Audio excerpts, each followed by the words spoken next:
What did you take away from the Microsoft thing, Hans? Were you looking forward to? Were you not looking forward to? Halo actually is pretty dope, not gonna lie. As I said to Nick, Halo was a game before its time. Like, if you imagine Halo first came out with the technology behind it of like a Far Cry, like you think about it, like it's got warthogs, it's got banshees, it's got all that stuff, like stuff that you can fly around and navigate like a world in.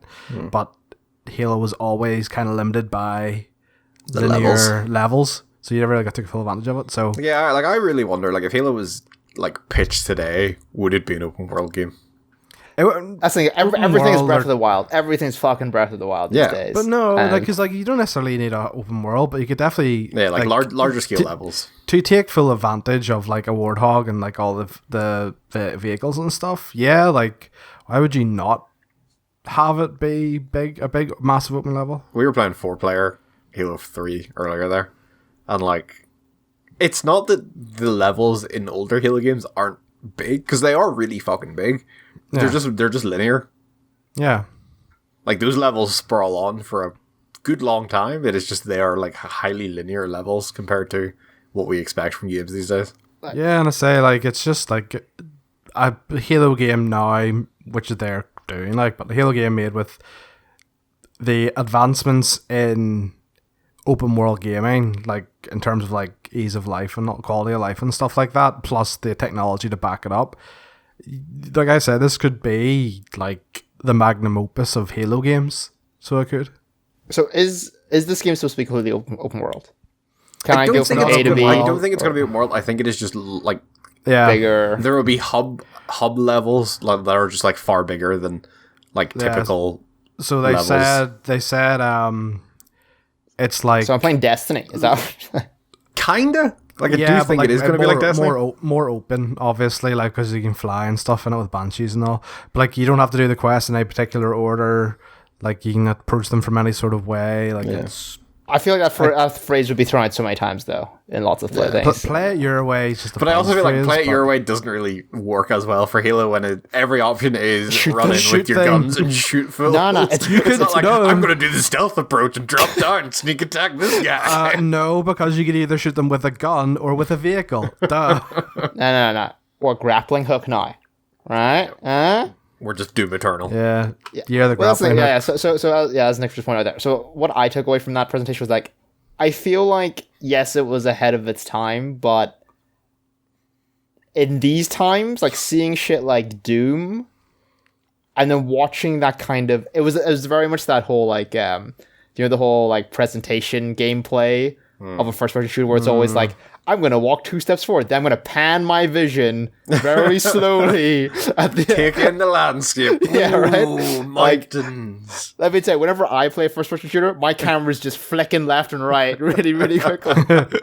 Where's the danger coming from? Okay, come on, let's go. Don't get me wrong, on the elevator, sure, I'll pan over maybe a bit, but like, yeah, it was... I just feel like it looked like a game I would happily play, but at the same time, it was still just Halo. Yeah. And that's fine. But I feel like at the end of the day, like it has been a long time since Halo 5. Yeah, I think that's fair. Like it's Halo 5, I think it was like 5 years ago at this point. Yeah, I just don't want to be in a situation where, like I said, every game is Breath of the Wild. Or tries to be like... I disagree. That kind of I want every game to be Breath of the Wild. No, I don't want every game to be open world. Because those are the games I actually dislike. Actually. Because a lot of open world games are there's just too much filler. Because they need to fill it with something. Boy, are you going to love my last topic today. Okay, alright. You really like the look of that, the Medium as well, Hans, didn't you? Or you thought that looked interesting? I thought it looked interesting, and I don't know how to play it, but I thought it looked interesting, yeah. It's like the horror one where it was like, oh, you're like flicking between 2 realities. It's like we're producing 2 worlds at once. Oh, Ratchet and Clank, right? That's that game, right? That was also dope, but yeah. Wait, that was also not that press conference. Wait, isn't Titanfall 2 like that as well? Yeah, kind of. Swap between time? In the same space? Yeah. I think so, yeah. There was a zombie deer. Oh, yeah. And then I got really confused because I was just like, man, they've made a lot of State of Decays. They seem to be pumping them out. The next set was just like, no, they've only made like 3. And it's been like a 9-year span. They just need to never shut the fuck up about them. I don't know what it is. There's literally there was one on the 360, there was one on the Xbox One, and now there will be one on the Xbox Series X. But like, I don't know why, but like, it's just like every time they do like E3 or any sort of like video conference, State of Decay just seems to be brought up, and that's why I keep thinking like I've seen it released like 100 times because they just keep fucking mentioning it. Let's check right now. I want to know the exact release dates. I'm sure it has only been like 3 over like a 9-year span, but I'm just kind of like, State of Decay number 1 came out in 2013. so 7 years. 7 years. State of Decay 2 came out 2018. A 5-year gap.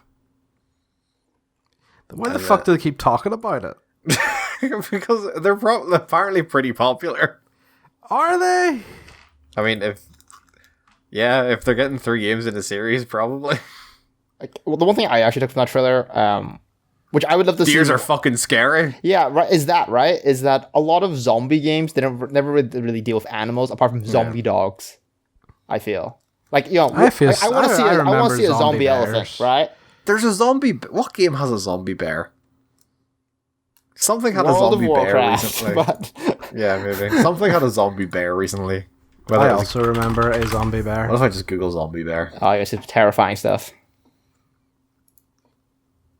Undead Nightmare for Red Dead Redemption, maybe? Maybe. Nothing's coming up. But yeah, you're right. Like, I do tend to agree that, like, yeah, undead animals are something you don't see a lot of in games. Zombie Shark also rings true recently. I don't know why. That's probably just Man-Eater.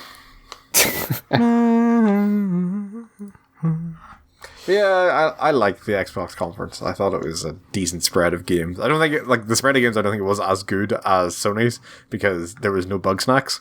And no Spider-Man. No bug snacks. Fuck your bug snacks. Give me some Spider-Man. I'm so happy that song is officially out now. That song is on Spotify. I'm so happy. Oh, sorry. Oh, yeah. I remember seeing one. I was thinking like, oh shit, I need to talk to Nick about this. That survival Fortnite Honey I Shrunk the Kids. Oh, Why was that not called Honey, I Shrunk the Kids? because Cause what, Nick? Cause what? I don't know, Hans. Maybe they weren't drunk. Maybe they are just tiny people. Missed think about that? marketing opportunity. Also, I don't think Rick Moranis does acting anymore. So What's got all to do with Rick Moranis? It's just a he was brand. in those movies. He was in all 3 of those movies. There was 3? Yes, there was 3 Honey I Shrunk the Kids movies. What were they called? Well, the first one was called Honey I Shrunk the Kids. Yes. Let me check. Hans. I want you to try and guess what these are called. I know, Terry. I did know they were the Honey I title. Shrunk the Kids. Right. Okay, the first one, Honey I Shrunk the Kids. What do you think the sequel to Honey I Shrunk the Kids was called? Honey, I Blew Up the Kids. Correct. Yeah, I know that. All right, Hans. What do you think the third movie was called? Honey, I Killed the Kids and Buried Them in the ground. Honey, I'm leaving you. Honey, sign these divorce papers, please. I don't know, because it's not like, honey, the kids are slightly bigger, but not a massive concern. Honey, I Shrunk the Kids even more. Oh God, why does this keep happening? Honey, maybe we should stop fucking about with science. What's the third one called? Honey, we shrunk ourselves. Oh shit! Wait. Plot twist. Yeah. Wait. I like that. Made on a budget of $7 million. That's actually pretty impressive, to be fair. Oh, there's also there is a 4th one coming out, Hans. That's just called Shrunk. Fuck off. It's a reboot. Fuck off. I feel like the name like Honey I Shrunk the Kids has like a bit of charm to it, but like if you told me, oh, you want to see this movie called Shrunk? I'm just thinking like this is one of the things where it's like, you know, you always see those threads. They're like, oh, ruin a movie by removing one word. What if it was just Honey, I Blew the Kids?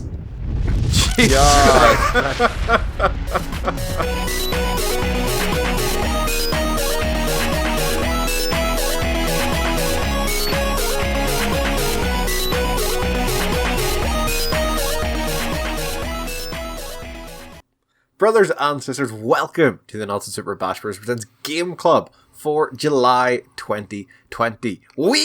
Game Club is back! The monthly video podcast review thing where we take turns picking games, go play them for the month, and come back and discuss them for your listening pleasure. This month, I picked Outer Wilds from Mobius Digital, the adventure game. And as ever, I am your host, playing my space banjo, Nick Davis, joined by playing his space skin flute, Hans Davis. Bonjour. And playing his space guitar, IY Chung. Sup. Yes, no Alex this time. He decided this game was not for him. He was like, fuck this, I hate this game so much, I'm not even going to talk about it. So hi is everyone. You mean Savanik? Sure. No, that's and you. Is it not? Ça va bien, merci, et tu? I don't. Yeah. I'm pretty sure. That was how are you? Right? Is it? Okay. Yeah, I didn't get a D in French for nothing. Wait, why? The way you said that earlier was like as one sentence. You're like, "How's you? I'm good," as if you're talking to yourself. It is. No, it's ça va bien, merci, because it's like, yeah, because when you follow it on with something, it turns from I am well or something. It's dumb. French is dumb. Yeah. Putting all French people on blast, they're dumb. Well, I mean, we gotta pick a different race to be racist to all the time. So yeah, fuck the French. Hashtag fuck the French. No, not a hashtag. Hashtag cancel France. Yes, Outer Wilds originally released on PC, Xbox One, and PS4 in 2019. Nick, why did you pick Outer Wilds? That's a great question. Me. I picked Outer Wilds because it's a game I've heard so much buzz about. I've had a lot of friends talk to me about saying, yeah, incredible game. There's been a lot of buzz and and one of the key sticking points that I've always heard people say is, I wish I could experience this game for the first time again. And it's a game I always meant to get around to playing, and I thought, might as well pick it. I'm going to play it eventually, and I would like to experience it with other people for the first time. Which I did. So as ever, I have split this into 3 categories. Nicholas, what are damn dare categories? Gameplay, Love it. story and characters, Mes amis. and would you like to see more open world games like Outer Wilds? Oh, j'adore. I'm really shocked you didn't go with where are your pants? That's because that's not French, it's Spanish. Same thing. Donde está pantalones? But before we kick into the categories, how far did everyone get in Outer Wilds? Personally, I finished the game, which you can watch at the link in the description below. Suck your dick a bit more there, why don't you? I don't think I ever actually put the link in for Ori. I'm just thinking about it. You're like, the link below, and everyone's like, where is it? Where? Hands. I got to the end of Twin Ashes. I I only played 2 hours. I don't. Sweet. Glad y'all put the effort in, guys. Well, Twin Ashes is like at least 4 How'd you hours. go to the planets in any order? Okay, I got like I did all the stuff on Twin Ashes and got the rumors and shit. I definitely wasted my time my very first session. I was just, which is really good actually. Like, I just kind of went around. Just the one planet. You didn't even leave the home planet. No. As in, Devour. as in, I went around everywhere. Like just like set my feet down, just dabble. To plant your flag on each planet. This is mine now. Yeah, and that's it. I'm like done. What's the mystery? What mystery? I found all of the planets. Did that all in 22 minutes. So yes, first off, the gameplay. As I mentioned, Outer Wilds can probably best be classified as an adventure game. Is probably the best way of putting it. Alex would say it's a walking simulator.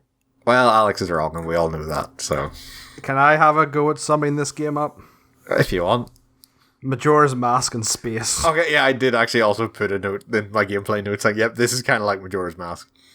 But there is a bit of everything in Outer Wilds. There's exploration, you're exploring all these different planets. There is puzzle solving, there is like small puzzles that you need to solve on a bunch of planets, and a lot of them tie into this time loop mechanic, which is kind of the core of the game, where every 22 minutes the sun goes supernova, and the game resets back to 22 minutes in the past when your character first wakes up on Timber Hearth. And yeah, overall, you are kind of going from planet to planet.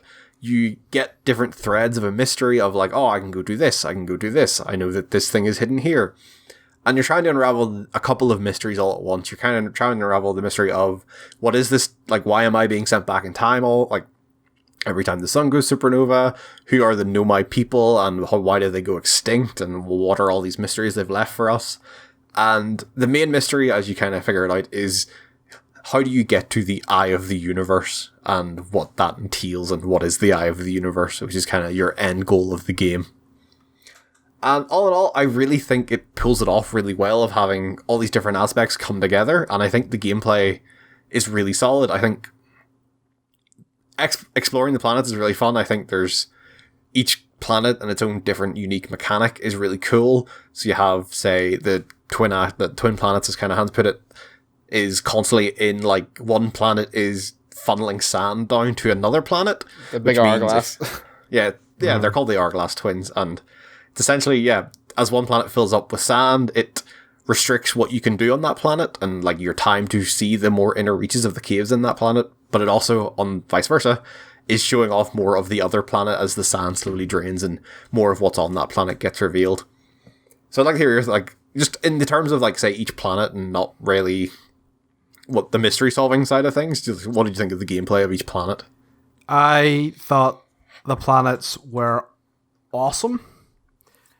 But fuck me, I hated that first planet. Well, where did you, like, yeah, where did you go first? Because obviously, like, you can go anywhere first. So I like, I can't remember, Titan's Eye or something? Is this the water one? Yeah, fuck that Giant's shit. Deep, I believe it's fuck called. That fucking shit right in the fuck. Oh, fuck that. That, like, so absolutely awesome, the fact that, so it's a planet that's mostly water, and it's got perpetual tornadoes, and they fling the islands up literally into the atmosphere, but then you crash back down. That is awesome, and the fact that, like, you're on the planets, or they're on the islands whenever this happens, and, like, there's no load screen. Like, it's all done right there in front of you, so, like, you'll be standing on the island, it'll shake, and then you'll, say if you're looking out off the island, you'll literally see you get flung up in the air, then it'll kind of fade to black, and like, you can see you'll notice, stars. like, even just, like you'll notice yourself slowly lifting off the island as, like, the gravity is starting to go, yes. All that is absolutely phenomenal to see. But fuck water. Fuck virtual water. That is the most uncomfortable fucking shit in the world. And you're like, you're not even, like, whenever you're on the, like, the island as well, you're not even safe, because when it comes back into the atmosphere, you go underwater, and you're like, fuck, no, fuck that. It's really good. I absolutely, like, that was, like, that's where I went first as well, because I think whenever you get the launch codes, so I'm going to reference back to the No Clip documentary about this game, because I think there's a lot of really cool insights about how they designed the game in this. So when you first get the launch codes, the guy asks you, oh, so, like, what do you want to do?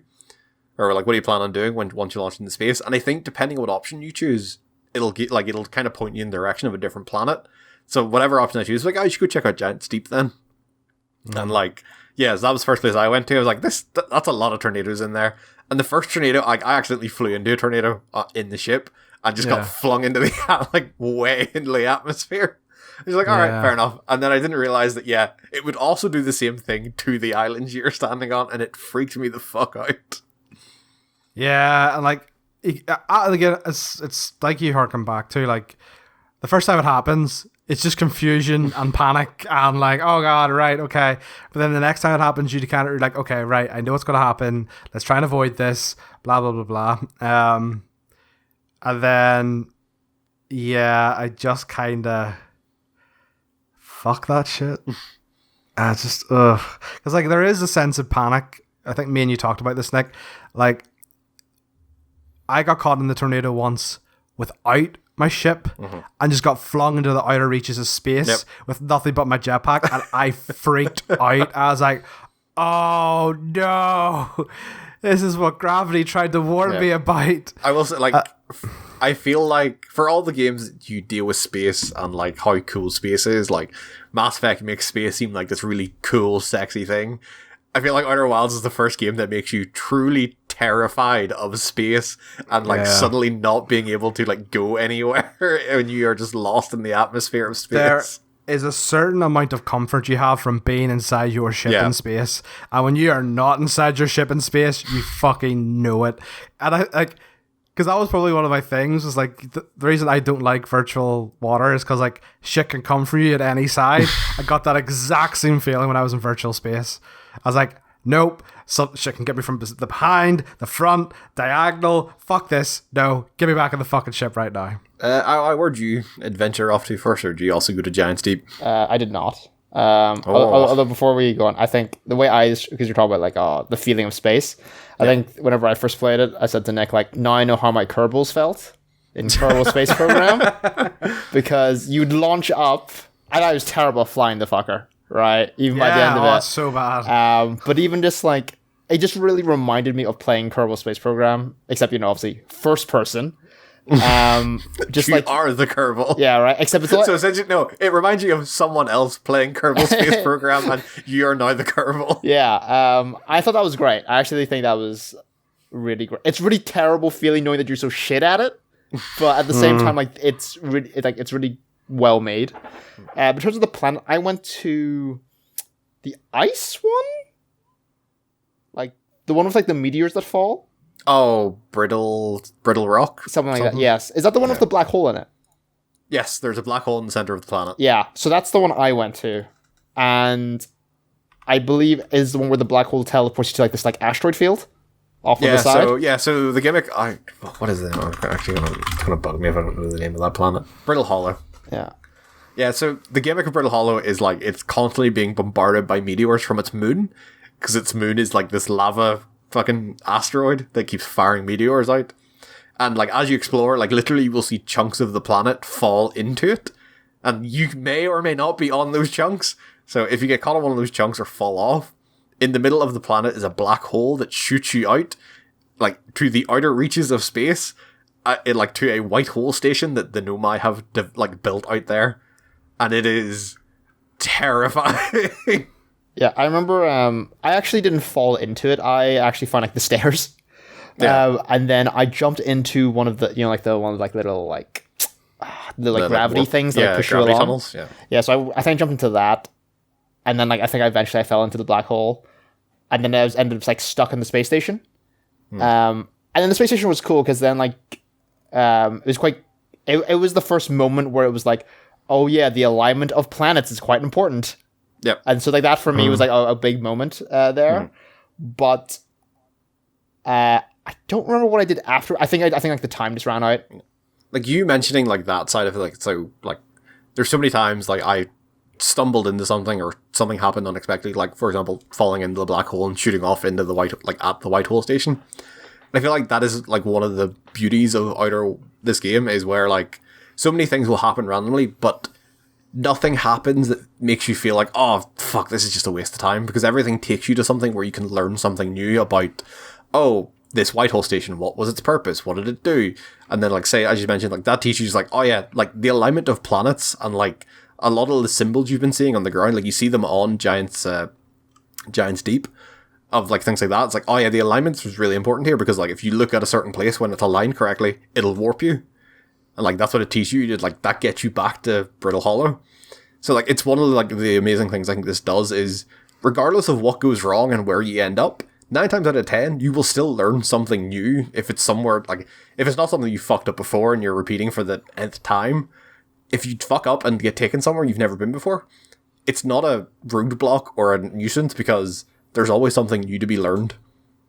I do like that the rumor tree kind of mechanic. Yeah. I know obviously it's like your quest log, but I do feel like that's a really good way for this sort of game to kind of track where you're going, because it doesn't erase after every loop, so you don't have to be like, shit, what was the name of that planet I was on before I died? Fuck, it's actually there, and you can remember it, be like, oh right, yeah, that's where I was. That's a good lead for me to continue going to. I think the rumor thing is actually the best part of this game. or the best mechanic. I guess I'll call it. It's because one of the issues I have with open world games, as we're talking, is that quest logs just become like fucking. It's just a mess, right? Yeah. And there's no like visual cue, I guess, in a quest log, right? It's just text and objectives. But this was like, oh, okay, so because I went here, this is what I learned. Oh, there's still and you know, I don't care about games that literally say to me there is more to explore. Yeah, I appreciate that. Just tell me that like, oh, I need to pick up these bits more evidence. That's fine. And I think that's like such a great way to like expand on even just like the world building. If you think about it, like that's great. Like it ties in because like that's the whole point of like their space program is to go out in the universe and learn. They're not out there to say, oh fuck, let's fucking take over the world or anything. It's like literally people in this on Timberhearth go out into space because they just want to learn things, and I think that ties that back into like you have this rumor tree that slowly gets built out as you play the game because that's just the objective of the like your people. One thing I didn't like, go on ahead. Correct me if I'm wrong here, is that you can't bring up the rumor tree anywhere else except your ship. Yeah, that's correct. Because there are times where like, you know, I've been on the planet and I'm like and I just want like a moment where I can just be like, oh wait, what am I looking for again? Or like, you mean there's plenty of times where you've been on the planet and somehow your ship has been launched into the atmosphere by something? You're like, I'm never getting back to that thing. Nah, that happened to me once. And I was like, no, we're planting this baby on something firmly on terra firma. So another thing that was brought up in the NoClip documentary was their original plan for one of the achievements was to have you on one planet, your ship on another planet, and your scout on a third planet, because obviously like everything in the game happens on this loop, and everything is, while yes, everything is happening in unison and it's always going on. Obviously, if you're not on a planet, they can sort of simulate some of that stuff with some lack of precision. But if you have anything of yours that can, like, say, take a snapshot or where your ship is, they have to, like, fully render that planet and everything that's going on, and apparently it would completely destroy the game's performance. And Xbox had to be like, no, you cannot put this as an achievement. You cannot have an achievement to break your Xbox. I'm going to say this now. I do not like time loop mechanics. I just don't. I didn't like it in Majora's Mask, and I didn't like it in this game. Don't get me wrong, compared to Majora's Mask, it was much less intrusive in this game. Less intrusive? Did you not see the giant white light? But I don't like time loop games. I just don't. It's, as far as the time loop goes, I think it is very unintrusive, and like, I don't see how this game could be made if there wasn't that time loop stuff. Especially the way the planets work is like, after 22 minutes and say like Brittle Hollow has completely collapsed in itself, like how do you reset that if there isn't, say, the time loop mechanics? Yeah, it's like, but I also feel like they are so unintrusive in this. Yes, there is a handful of times where like I was in the middle of something and then you hear like the music cue of like, you have like a minute left before everything goes to shit. And like I'd be like, oh fuck, I gotta hurry up. And yeah, it happened a couple times. Like, oh fuck, I was right in the middle of something when the time loop happened. But in the grand scheme of things, I feel like everything in that game was set up in such a way that, regardless of what you were in the middle of, the time loop never set you back. You never had to waste more than like 2 or 3 minutes getting back to where you were. No, like I get that. It's just a personal thing for me. It's just I don't like time loops in game. I do appreciate that you got the like. I assume you all chatted to the guy you like wake up beside like after you die to start like every other time. Yeah. It's like the numerous dialogue options that come up depending on how you die. It's like, you know, that ship like autopiloted me into the sun, right? And he goes, haha, yeah, that'll happen.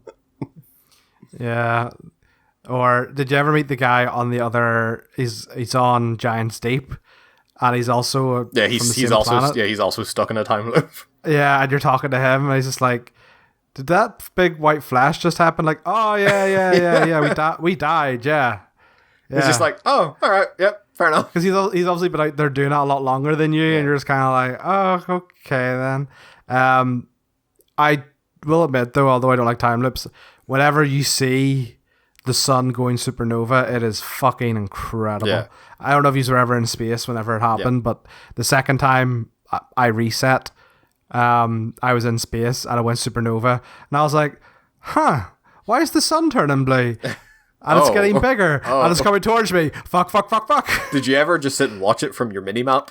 Like, no way, like, when you're in your suit, you can bring up, like, the expanded, like, universe view. Like, that's all in real time. And, like, you can actually see the sun getting bigger and bigger on the map. One of the first times I, like, noticed it properly was, I think I was on the, what do you call it, the comet? The interloper? Yeah, I think I was on that. And then it happened, and this was obviously before I understood, like, oh, this was the thing. And I was like, did this thing just fly straight into the sun? Yep. Is that what happened? Well, it also does that, yeah. Oh, does it? Okay. Yeah. But I'm pretty sure it was just, yeah. So, story-wise, the interloper is what causes the supernova. Like, the interloper flying into the sun is what causes it to go supernova. Oh, okay. So, like, if you're watching, like... So that's actually your clock. Yeah, so, like, at about 20 minutes in, it'll hit the sun, and then you'll see the sun start transforming into the supernova. Oh. Because, like, if you're on it, you can obviously, like, you can see, like, the elliptical loop that it's on, and after it does its first rotation around the sun, the loop actually gets smaller, and you will actually see the path goes through the sun. Okay, so is the time loop thing part of the story? Yes. Okay. So, like... Then that's okay, we'll get into the story and, like, what all that means next, but I feel like it's just, in general, I just think the gameplay of this game, like, it nails so much, like... Hans, did you get to the stealth bit? I don't think in Dark Bramble? No. With the anglerfish?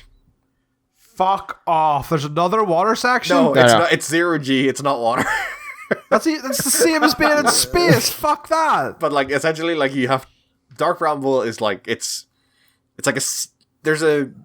You may have seen bits of it on Timberhearth. Like, there's a bit of Timberhearth. Like, this, like, seed crashed in here, and now there's all these thorns. And, like, if you, like, fire your scout into the seed, you'll see it actually warps off somewhere.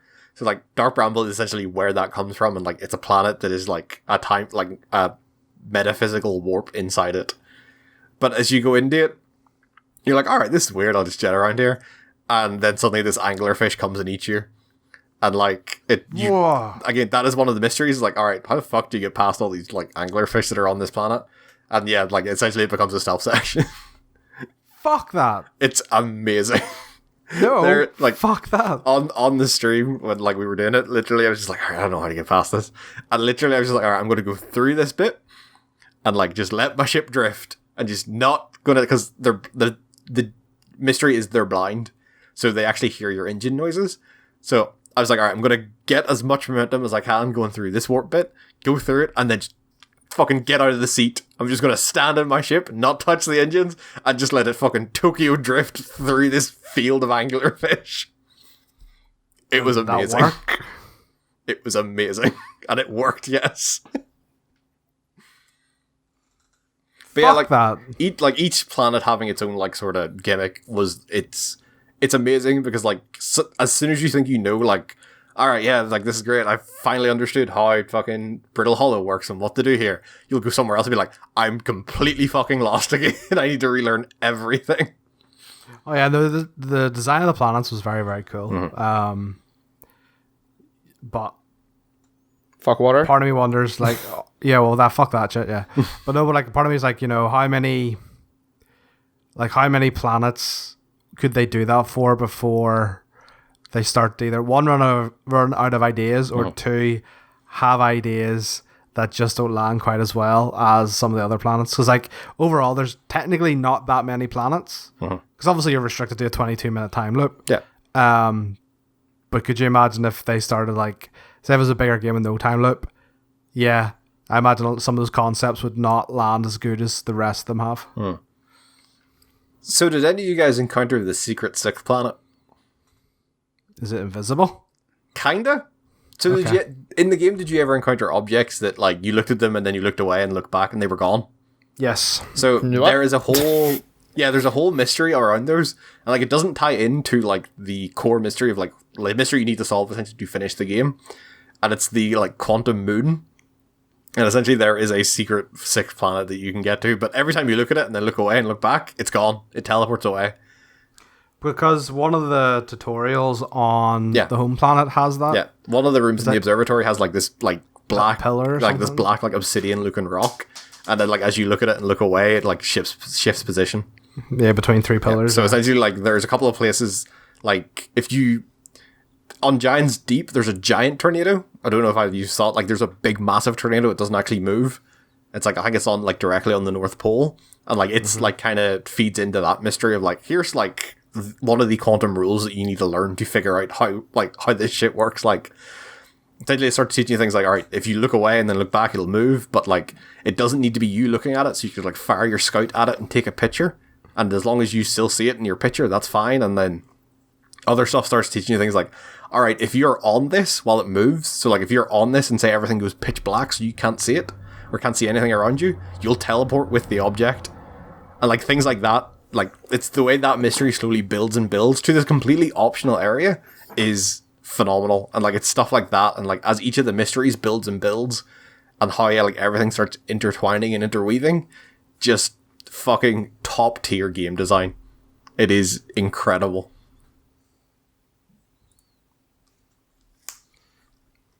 But why make it optional then? I don't like it, like, because it is like at the end of the day, it doesn't teach you anything you don't like. You need to know to get to the end of the game. Like it is. I know, but like it's like just it ties into like the Nomais and like what they and like who they are as a people and what they were doing before they all went extinct. I got some real feels whenever the last part I played of the game was the desert. Oh, sorry, the hourglass was the hourglass thing. Yeah. And then there's like the anglerfish, or the skeleton of one, and throughout walking through there, you're reading stories of like these kids playing anglerfish.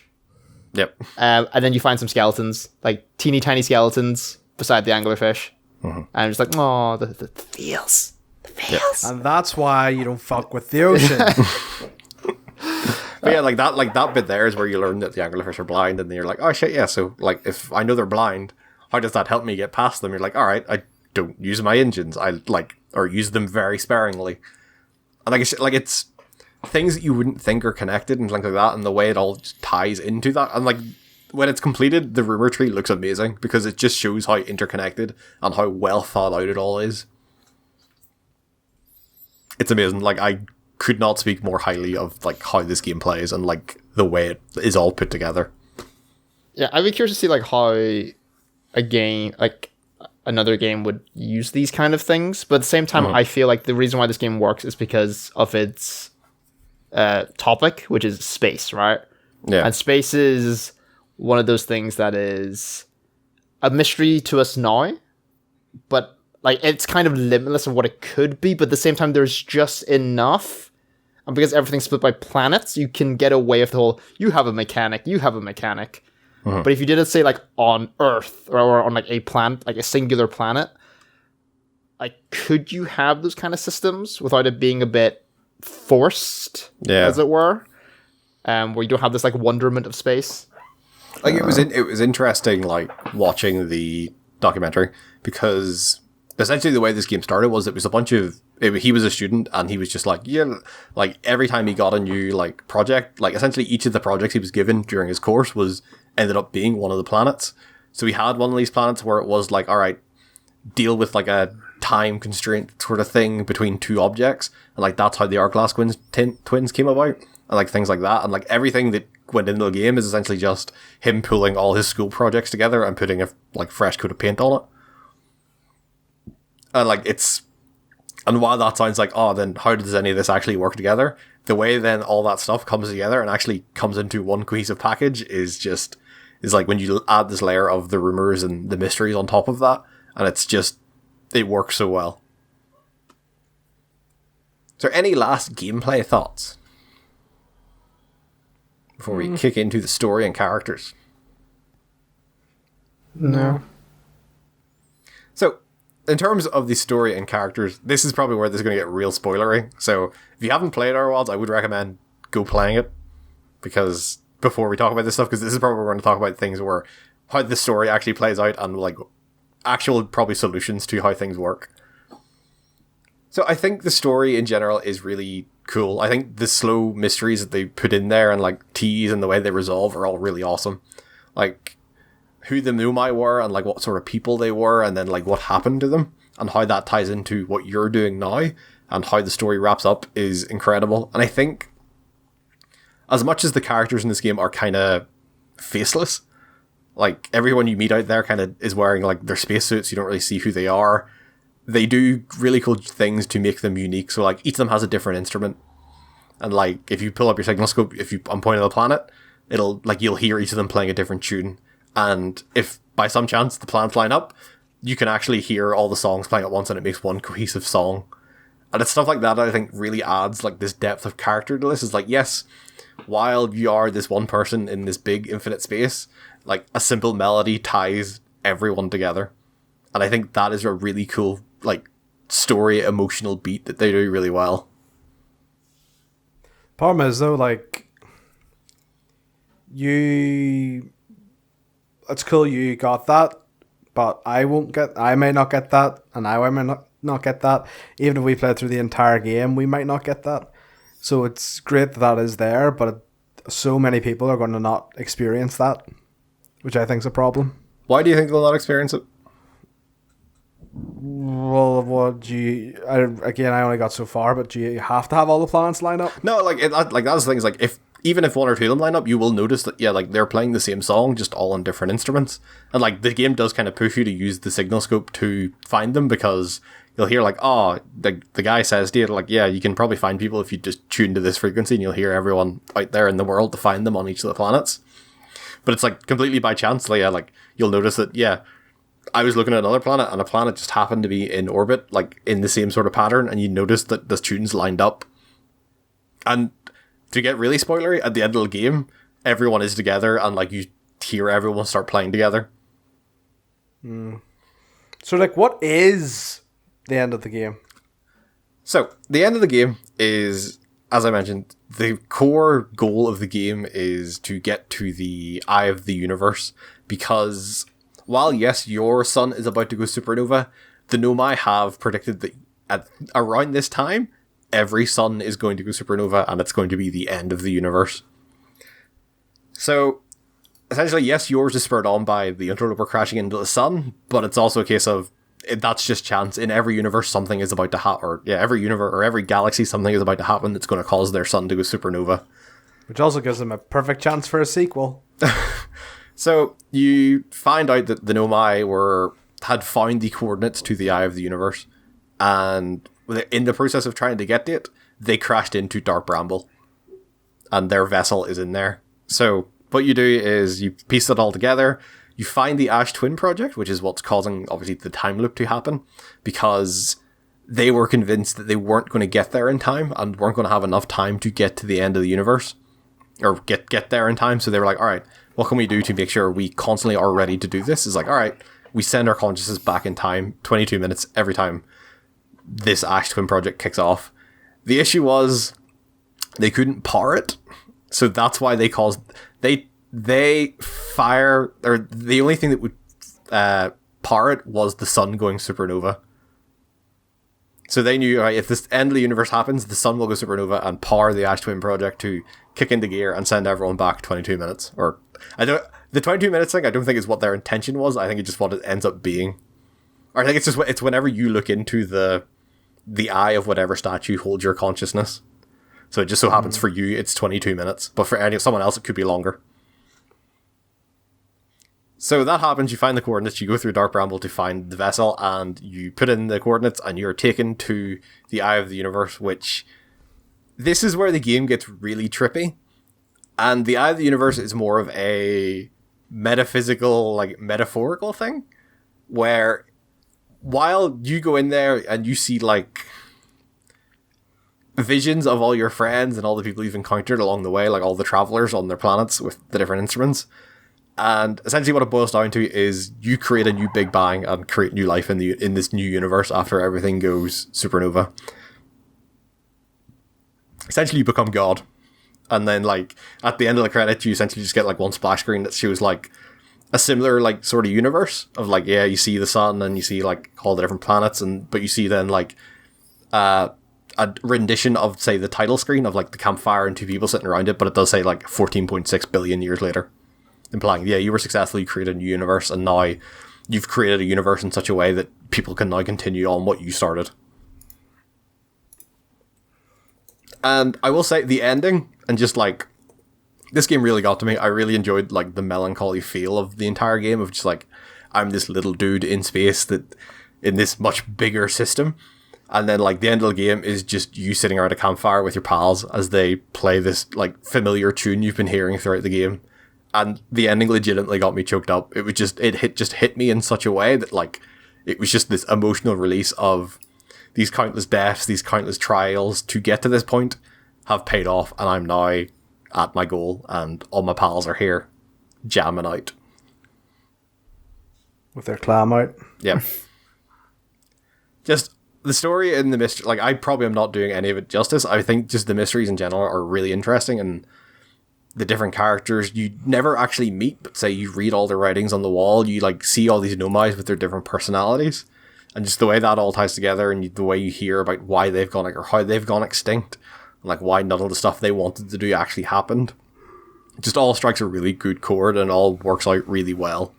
And like I couldn't speak more highly of the story without probably actually being able to talk about it in a way that I can actually verbalize. It's a hard story to put into words why it's so good for me personally.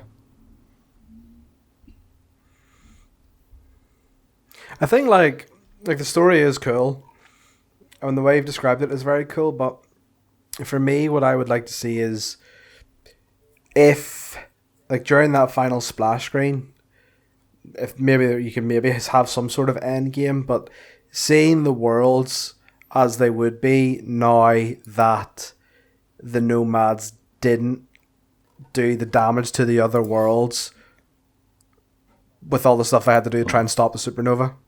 Do you know, like their ship not crashing? But like that's like, it's like they're actually they try to trigger the supernova. Oh, to get the like they are trying to trigger the supernova to power the Ash Twin project without really realizing what it's going to do in the grand scheme of things. Yeah, that's the part of the story I like got to. I was like, oh, this is gonna. Like you notice, like there is like if you may have noticed there actually is like a wee space station circling the sun. And that is because they were actually, like, that station is them, like, where they were researching how can we send the sun supernova. But then why were they turn back time anyway? They were trying to, essentially, right, okay.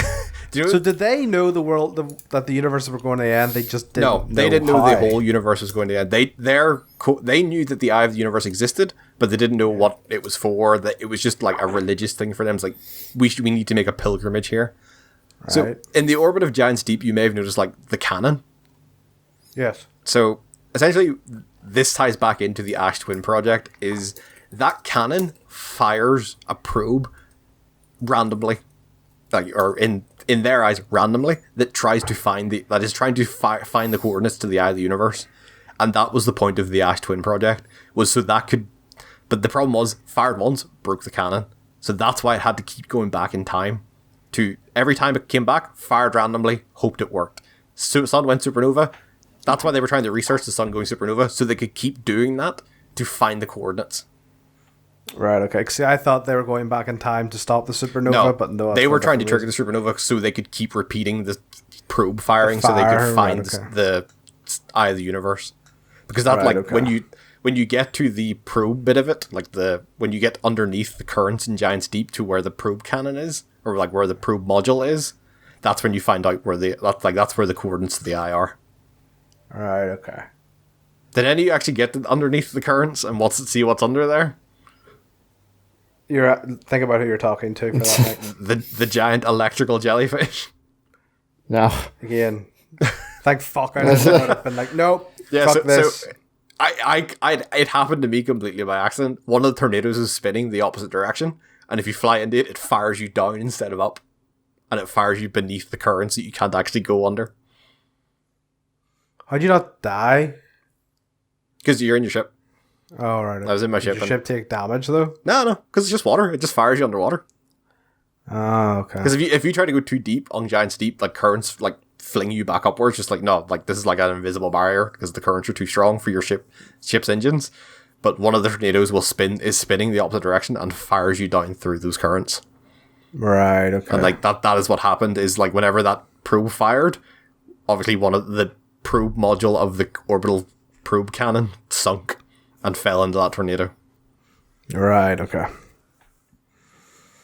But yeah, overall, like, I think the story hit me in just a really, really cool way of just like, you are this one explorer who is like in this big, massive, theoretically speaking, universe that like, and then like every so often, like just for it, I would just look into the space and like put the signal scope to the Outer Wilds frequency just to hear the tune, because it, in a small way, it was comforting that like, yeah, there's other people out here doing the exact same thing as me. And then to have that all come together at the end of like, yep, me and my pals, campfire, just playing the song. There was something very emotional about it all. I think this is one of the few games where, you know how like a lot of games, I guess this goes on to your next topic anyway, but you know, like a lot of games talk about, you know, all this exploration you can do, right? Mm-hmm. This is one of the few games where, because there is no overarching, let's say like villain, or like there's funny enough, there's a huge time constraint in this game, but at the same time, like, you know, it's not there. Yeah. So this is one of the few games where you can just explore. But how many times have you played games where you have stopped to do the main story, to go off somewhere else to do a side thing, and that kind of breaks like that flow, right? Whenever you're about to go attack the big bad guy, but nah, I gotta go collect some weeds first, right? But this is one of the few games where like it is trying to do one thing and it actually pulls it off. Yeah. No, the story is incredible, and I think it's hard to put into words why I feel like it is incredible with like going out like without someone playing it themselves. It's just, it is that feeling, and throughout the whole game you do sort of get that. It's like, you can stand on a planet and look up into space and see all the other like planets floating around. There is a sense of, it makes you feel small, and then for the end of the story, to kind of make this feel like everyone has come together, it's just, there's something there that it's an emotional heartstring I didn't know was going to be pulled, and then when it happened, it's like, oh god, this is, I feel things. And that's not to say, like, there's other characters in there that you happen to meet along the way, like all the guys, like, there's people on Timber Hearth that you talk to, and like all the other like Hearthians, I think they're called, or like are out in the other planets that you talk to, and like they're really cool. I feel like your ship has its own personality as it gets broken and starts shouting at you to fix it. It's like, the amount of times I accidentally fucking autopiloted into a planet, or didn't realize how fast I was going and flew into a planet at way too high a speed. There's just so many little bits of character in the game that I feel like there's a real good charm to it all. Any final points before we move on to our final topic? No, man. So, as I mentioned, this is an open world game. It's open worlds game might be a better way of putting it. Ha! See what I did there? But recently I've felt myself playing a lot of games and like playing open world games and just feeling very burned out of just these big massive worlds and just loads of markers on a map and just like, yep, this just feels like a fucking checkbox exercise half the time. And I feel like playing Outer Wilds has really opened my eyes as to why I'm feeling like disenfranchised with a lot of open world games, of just, this game is actually about the exploration of an open world. It's not just the open world isn't just a means to an end. It is about having this world that is freeform in its exploration to go anywhere you want and you'll find some form of discovery. And it's why I think it hammered home why I really love, even though I'm sure you don't like it, Breath of the Wild. Breath of the Wild is this big, massive open world, but it's very freeform in its exploration, and like it'll give you a waypoint and it'll be like, yeah, just get there however the fuck you want, I don't really care. And like you'll discover so many cool little things along the way. And like it made me think, like, yeah, I've played so many games like GTA or Red Dead Redemption where I've spent so many times, like, rather than going into the world and exploring the world, just looking at the bottom left hand corner of the screen, looking at a minimap to figure out where I need to go. And it made, like, it's part of, like, playing Outer Wilds has made me go back and download Assassin's Creed Odyssey, because there is, like, that sort of exploration mode in it where rather than just getting an explicit waypoint of where you need to go, it'll actually tell you, like, alright, you need to go north until you hit like this sort of like landmark and then follow this path east. Like, that's the sort of stuff I want from open world games. I want to have this sense of like finding something in the open world should feel like an accomplishment, not just because I followed a marker on a map. And I'd be curious to see what you guys think. I think like what you've described with like the likes of GTA and Red Dead and all, like they are examples of an open world style that are kind of going out of fashion now. Like, although don't get me wrong, there's not none of it, but like you look at the likes of a Far Cry or the likes of not Sekiro. What's another samurai game that I'm playing, Nick? Ghost of Tsushima, the one you're literally playing, and we just recorded a video about. That's one. Yeah, that one. Like those are games that are going in a much new direction with a lot more organic ways of exploration. So again, yes, there is still markers on a map, but it's the way you discover those markers are a much more organic thing rather than just here's a bunch of shit. Go walk up to it and see what it is. They don't put all that stuff on a map. It's like a case of, right, here's your main objective. It's in the far corner of the island. You can go any way you want. You can go right there. You can follow the roads. You can cut across the forest. Do whatever you want. And then as you are going across these islands and stuff, that's how you discover things. You see a building and it's on fire. But I disagree in the fact that at the end of the day, those still have icons on a map, and your biggest choice is, how am I going to get to this icon? Like, it's that natural discovery of things that I feel like has really drawn me to Outer Wilds, and why I really felt like Breath of the Wild was really cool was there were so many things that just you naturally discovered as you played, that regardless of any waypoint or what you were walking towards or which direction you were going, you would find something really cool. I feel like that's something that's missing from, so to speak, AAA open world games is, they may not just put it on a map, but it's hard to naturally discover a lot of things. At the end of the day, be like, all right, climb this watchtower, look out and see what you see. Oh, you see a bunch of stuff? You can go there. That stuff isn't that interesting. Like, it's just feels like this game is just a checkbox exercise and the open world is a means to an end.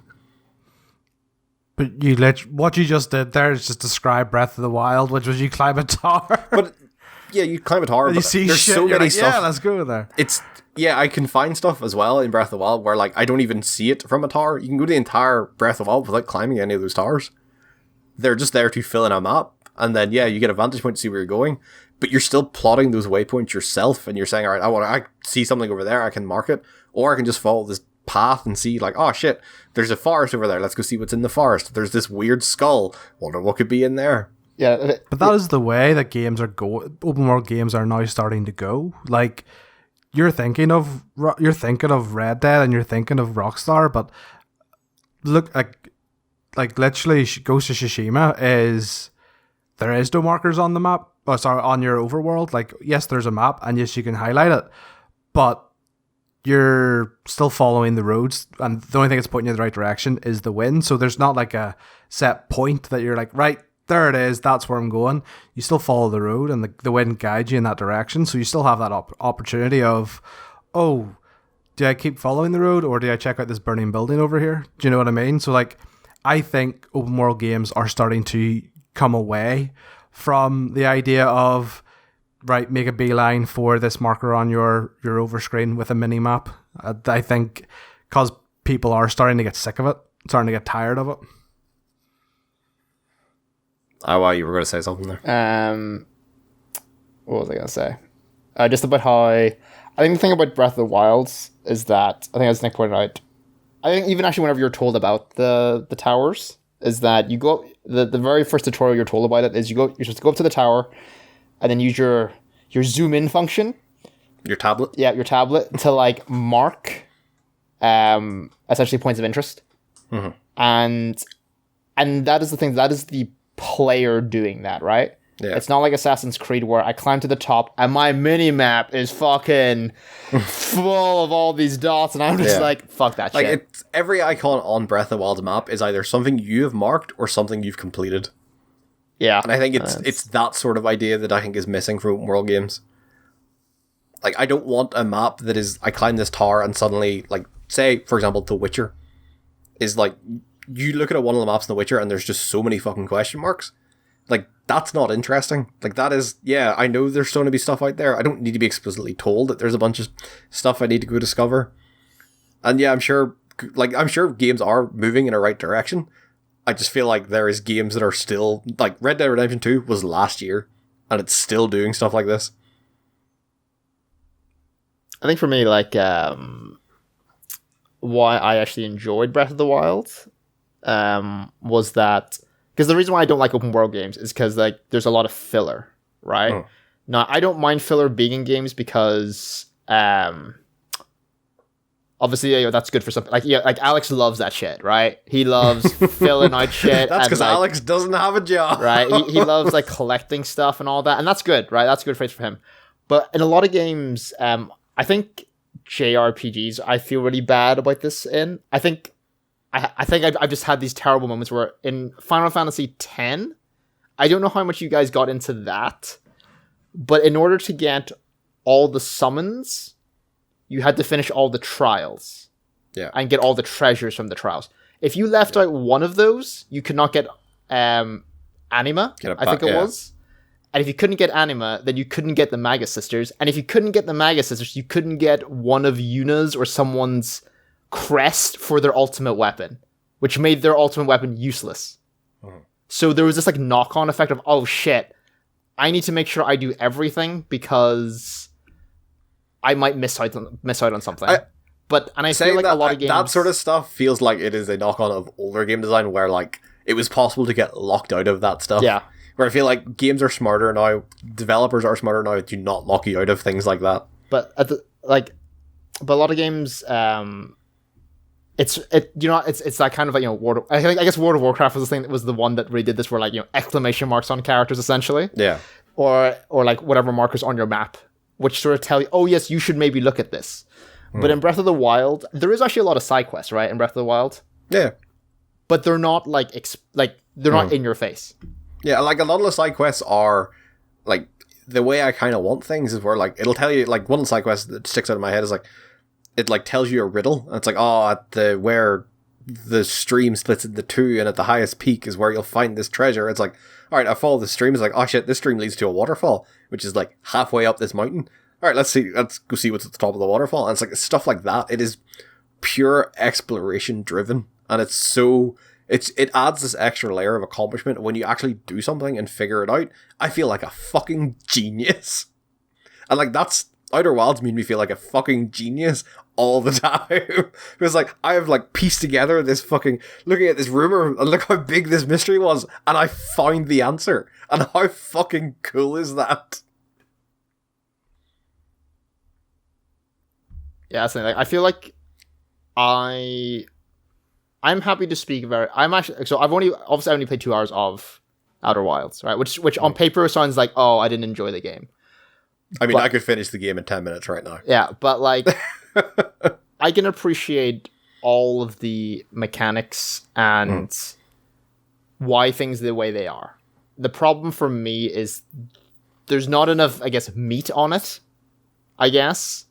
Like the satisfaction of playing that game is like puzzle solving, and you know I haven't played Professor Layton in a long time, right? Like I've put the puzzle solving hat down.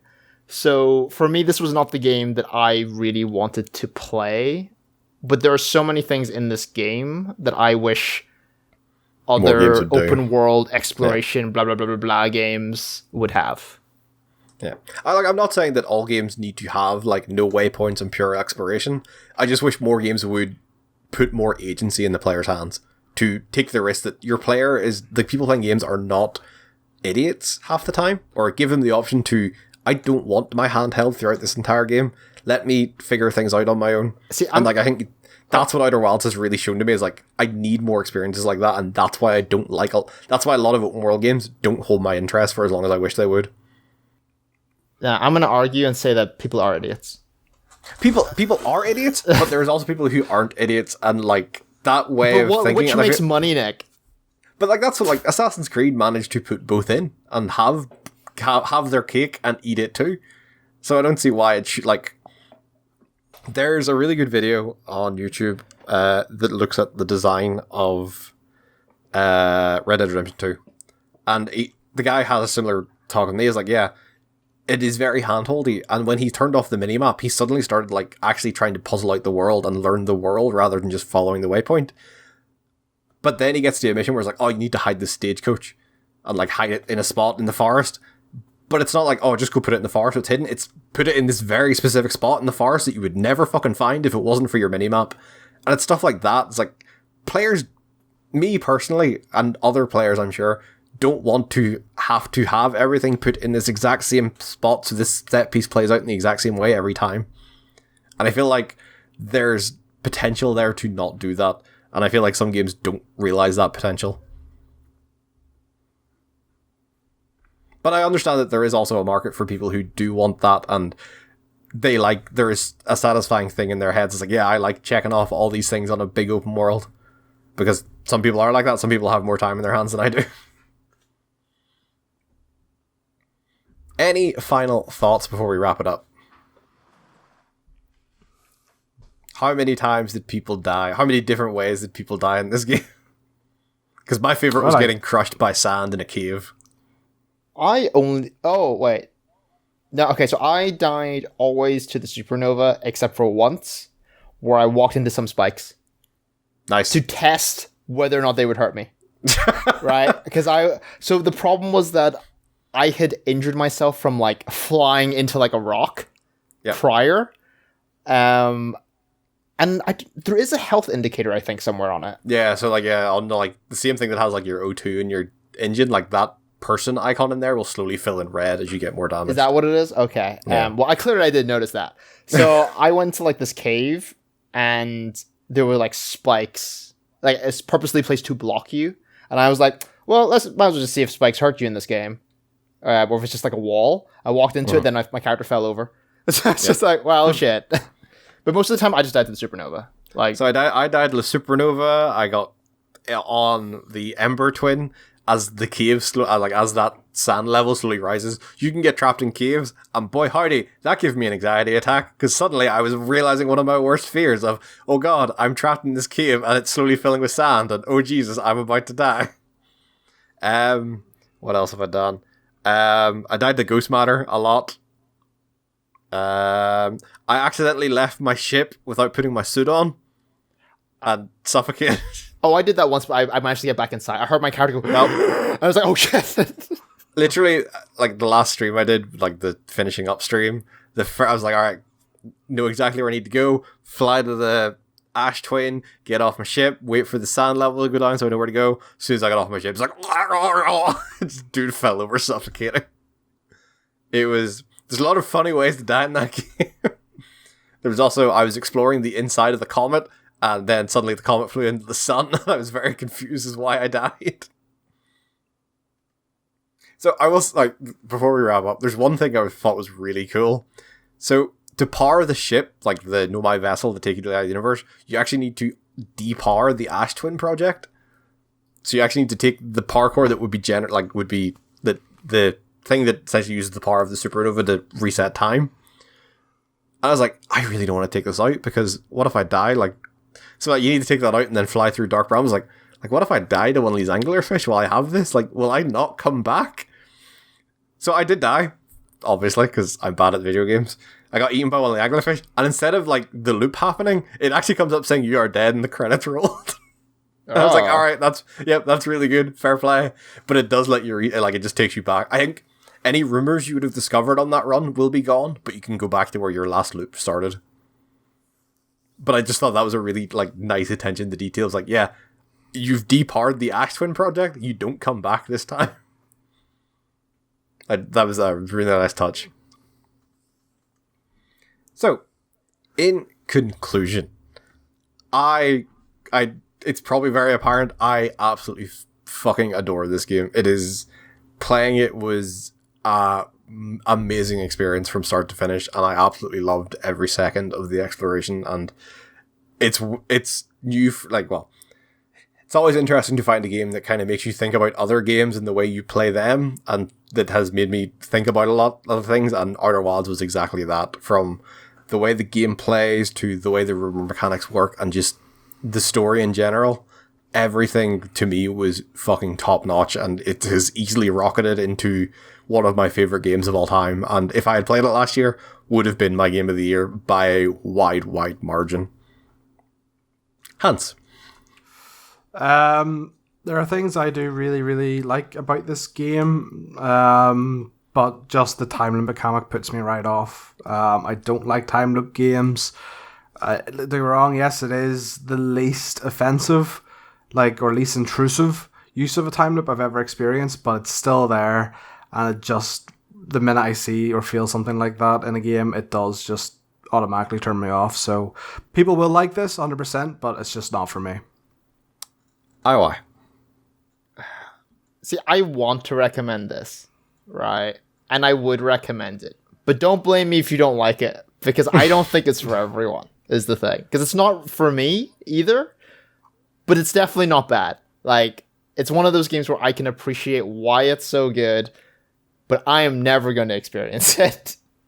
Which is really kind of sad, but yeah, it's... I think that is a really good way of summing it. Like, this, I think... Playing it, it's very easy to see why this game is so highly regarded and why it was so critically acclaimed.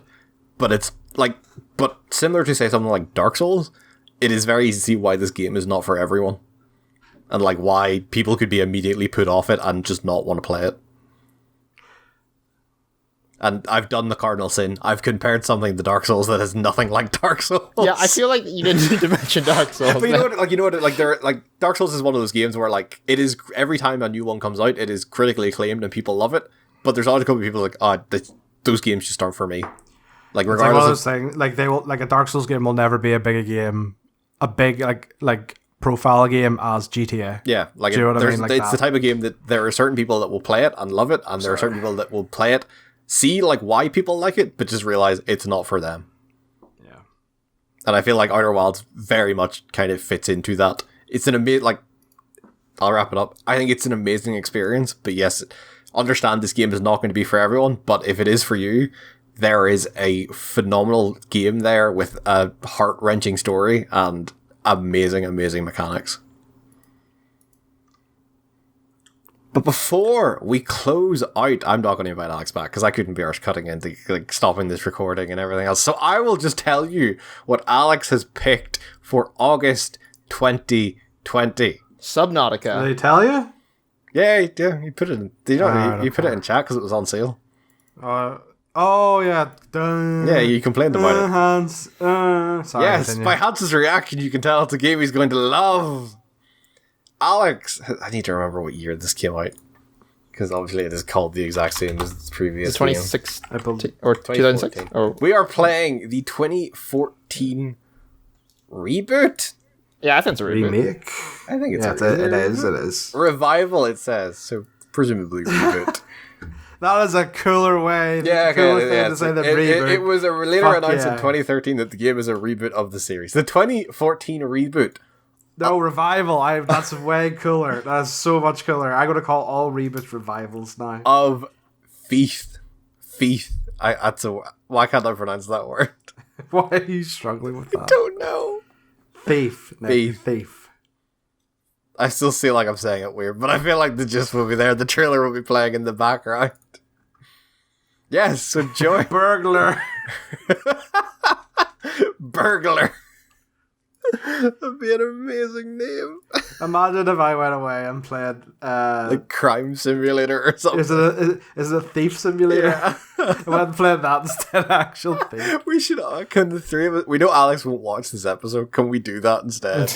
Can the three of us go play Thief Simulator on Steam and he'll play this Thief game and we'll try, see how long we can keep the conversation going next time about it without him noticing something's up. It's it was really weird. When I broke the window and came in, but then the police shot me with their 9mm gun. It's wait, what? Yes, so join us next time where we'll be playing the 2014 revival of Thief. But for now, it is a goodbye from Hans. Have a good one. A goodbye from IY. Bye. And a goodbye from myself. See you next No, time. Sorry. that's not your sign off. Toodaloo. That is actually the dumbest sign off in the world. You imagine if a newscaster was like, thoughts and prayers in Lebanon today. Toodaloo. Thoughts and prayers go out to the victims of the terrorist bombing. Toodaloo.